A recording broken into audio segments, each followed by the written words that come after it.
perspective, but this movie is universal. Besides the language, the Creole, and of course, as you said, you didn't speak English, you were a bum. You spoke English, you were a bum. You spoke not at all, you were a bum.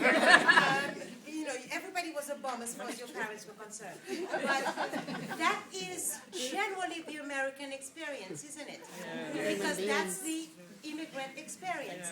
Whether you're from South Korea, from India, from Germany, that experience that we just watched on the screen is all of our experiences. And I think that's probably what makes this movie so universal, and it just speaks to all of us. And one more thing, Kevin, what are you going to do with Samuel? Because I want to see more of Samuel. Well, because I think that...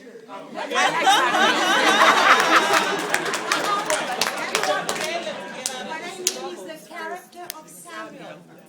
There was so much unsaid about Samuel.